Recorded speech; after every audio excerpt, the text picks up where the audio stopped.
teman-teman semua di sore puasa kali ini. Sekarang aku nggak sendirian, aku ditemani sama Kak Almasya. Halo Kak Almasya. Halo Kak Ana. Oh, ini panggilnya kakak ya berarti.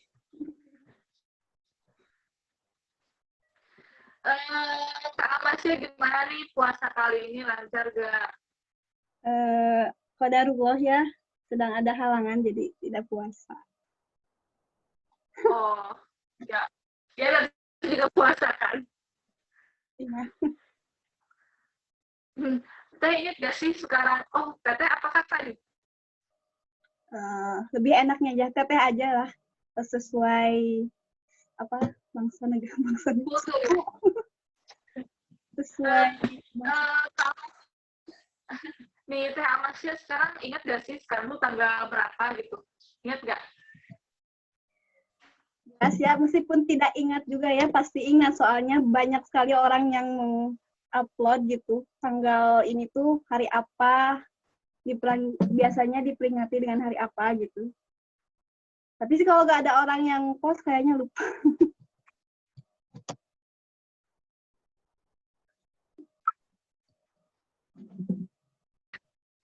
Tapi saya nggak post deh. Karena nggak ada aja gitu ya apa yang harus diposting. Nanti mengingat soal Kartini itu, tanggal ini tanggal lahirnya gitu, dan semua orang tahu gitu. Sebetulnya makna dari Kartini sendiri gitu buat Teh Almasya itu kayak gimana sih sebenarnya? Makna Kartini. Jadi sebenarnya nggak terlalu itu ya, soalnya kan kita sebagai muslimah sudah seharusnya mencontohnya kepada tokoh yang ada pada zaman Nabi gitu, kayak misalkan Siti Aisyah, Khadijah, tapi kita juga tidak bisa mengesampingkan tokoh-tokoh nasional seperti Ibu Kartini, Ibu Era Kartini misalkan. Tapi jangan terlalu terpacu pada Ibu Kartini juga gitu. Misalkan terlalu diagung-agungkan atau terlalu terlalu disukai gitu. Jadi sepatutnya kita ya sewajarnya aja gitu ya, ambil yang baiknya, yang tidak baiknya bisa dibuang. Tapi kita harus menitik beratkan pada bagaimana tauladan Siti Aisyah, Siti Khadijah, Siti Fatimah, dan lain sebagainya. Soalnya kan kita sebagai umat muslim, jelas semua yang kita lakukan harus mengacu pada syariat Islam gitu. Paling yang diambil dari Era Kartini kan setuju sih sama pendapatnya tadi.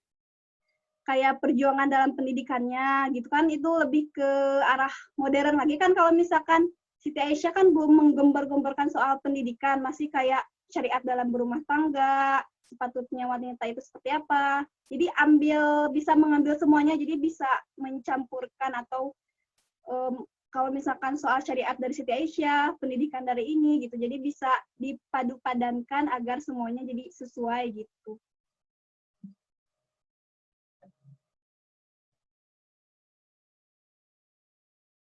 Kali gitu kan. Sedangkan yang saya tahu gitu di syariat Islam itu nggak tahu ya, pokoknya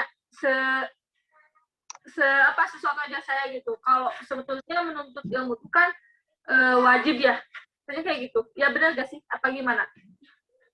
Jadi kan kayak misalkan wahyu pertama yang turun kepada Nabi Muhammad itu kan surat Al-Alaq ya, Iqra, bacalah. Berarti kan itu mengisyaratkan kepada kita bahwa kita itu harus membaca. Sedangkan membaca itu kan ada termasuk dalam pendidikan juga, dalam pembelajaran membaca. Terus juga diterangkan dalam surat An-Nahl ayat 78 yang artinya itu, dan Allah mengeluarkan kamu dari perut ibumu dalam keadaan tidak mengetahui satupun, dan dia memberi kamu pendengaran, penglihatan, dan hati agar kamu bersyukur. Jadi ayat ini itu artinya kita dilahirkan dengan tidak tahu apapun. Kita dikenalkan sama ibu kita misalkan cara berjalan, itu kan sama saja proses pembelajaran, tapi proses pembelajaran melalui ibu kita gitu. Bagaimana kita berjalan, berbicara dengan benar gitu kan. Jadi sebenarnya pembelajaran atau pendidikan itu emang dari dulu sudah diajarkan gitu, kayak sesuai wahyu pertama yang turun juga kan Iqra gitu, bacalah. Jadi emang pendidikan itu emang benar-benar penting dan memang dari dulu juga sudah dianjurkan gitu, tapi mungkin yang salah dari sekarang itu yang sedikit melenceng gitu. Mungkin orang-orang berpikiran bahwa pendidikan itu hanya bisa didapat dari lembaga yang resmi gitu, seperti sekolah biasa, universitas dan lain sebagainya. Padahal kan pengalaman juga bisa dijadikan pembelajaran, bisa dijadikan pendidikan untuk kita ke depannya gitu. Jadi memang sangat penting ya, terutama untuk perempuan, karena kan perempuan mendidik anak gitu, apalagi kalau misalkan kita perempuan punya anak laki-laki gitu, berarti kita mendidik calon khalifah atau calon pemimpin ke depannya. Jadi kita juga perempuan harus punya bekal yang cukup untuk mendidik calon penerus bangsa, penerus agama gitu. Gitu sih menurut saya, tapi mungkin kalau perbedaan pendapat itu kan biasa ya, soalnya beda orang, beda juga pemikiran, beda kepala, beda pemikiran gitu. Kalau menurut Kak Ana sendiri, Ana ya.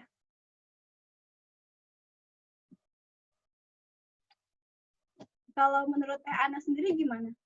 Soal pendidikan Islam yang terkadang menitik beratkan bahwa perempuan itu ya udah nggak usah bersekolah resmi aja gitu, ngaji aja gitu. Gimana pendapatnya? Nah, kalau misalnya soal pendidikan gitu, seperti di saat zaman Kartini juga gitu, balik lagi kalau perempuan tuh sampai saat itu masih memperjuangkan gitu bagaimana perempuan pun bisa ikut serta, bisa ikut andil tentang haknya, tentang hak mendapatkan pendidikan itu kan juga harus gitu, harus kita saat ini perempuan juga banyak banget yang masih berjuang gitu untuk benar mendapatkan pendidikan gitu. Sedangkan pemikiran-pemikiran yang masih katanya perempuan ya udah di rumah aja ngurusin dapur dan lain sebagainya. Kayak pemikiran itu apa ya? Menerima dengan kayak gitu sebetulnya. Ya. Itu sih Kak. Kok Kak sih?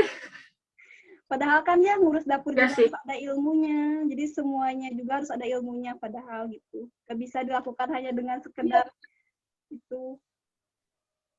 Nah, iya benar. Masalah dapur pun itu harus ada ilmu gitu. Contohnya saya ini nggak bisa masak.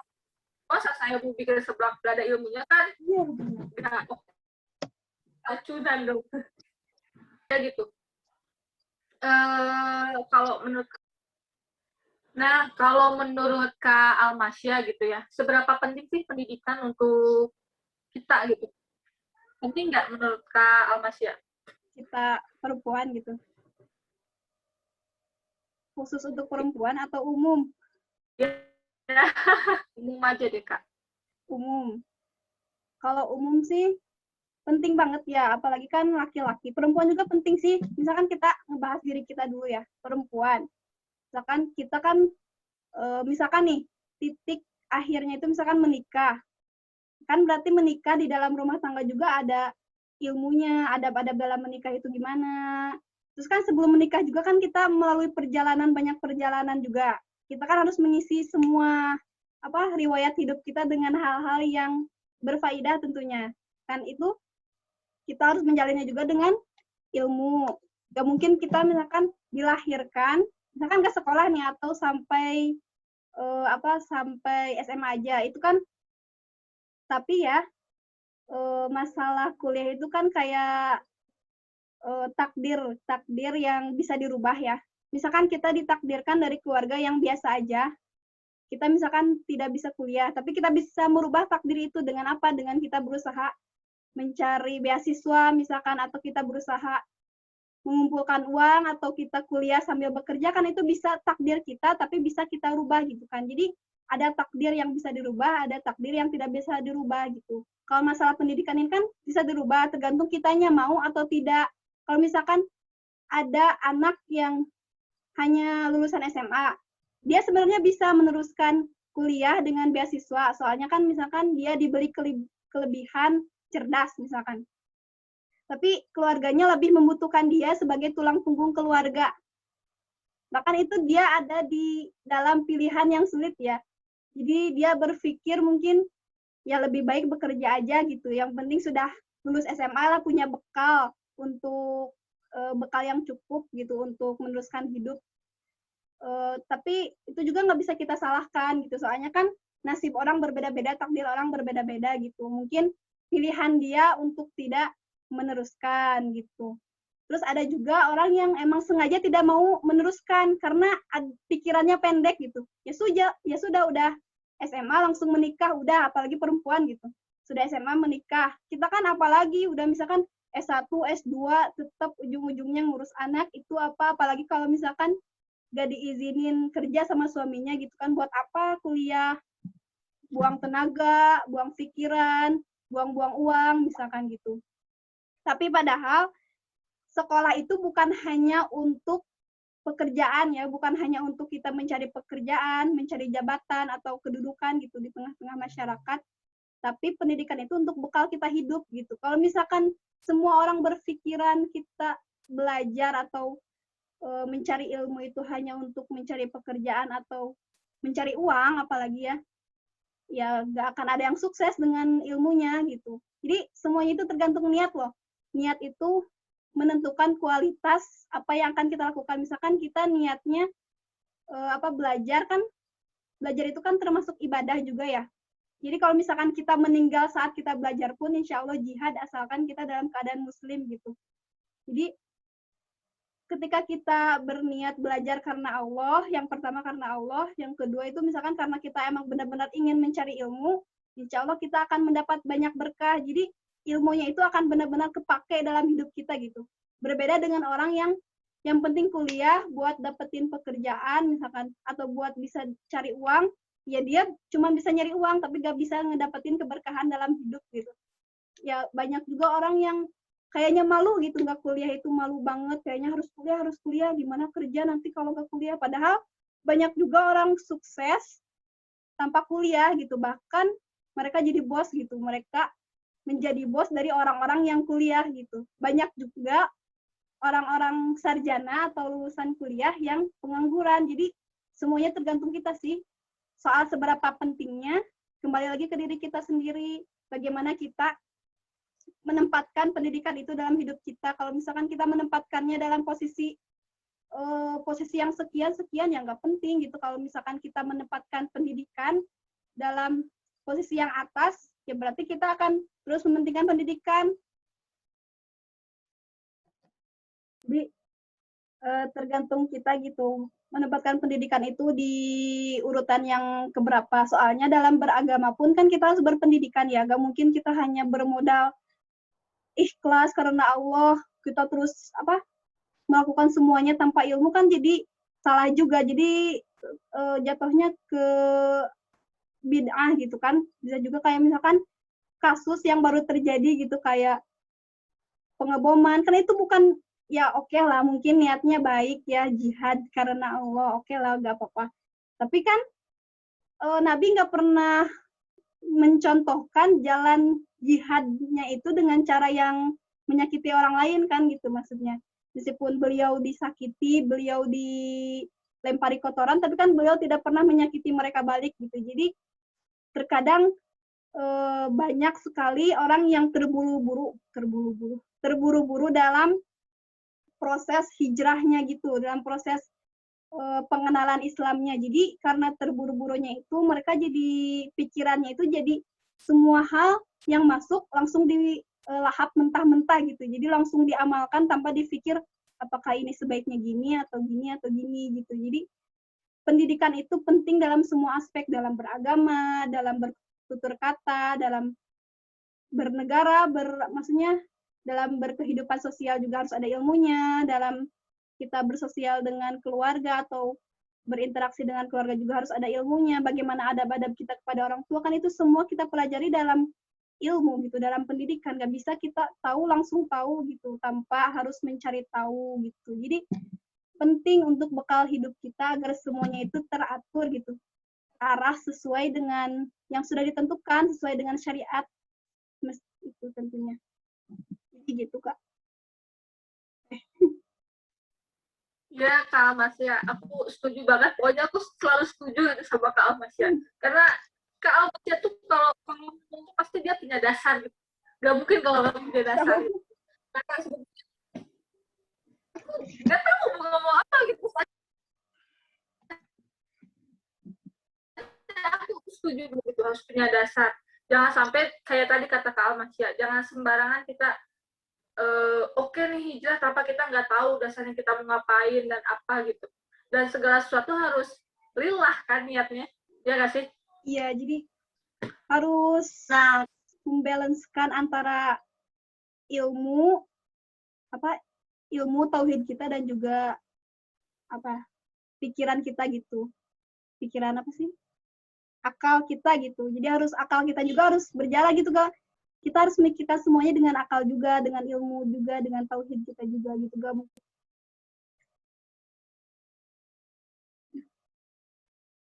Iya, Kak, setuju sih. Eh, Kak Mas ya, thank you. Pokoknya udah bisa ngeluangin waktu nih buat hari ini. Karena kan tadi emang temanya pengen eh, dakwah ya, gimana kita menyampaikan suatu informasi gitu ya. Nah, Kak Almasya ini terakhir nih gitu. Kasih dong apa ya? Motivasi kali ya buat teman-teman nih yang sekarang yang kuliahnya sama sekolahnya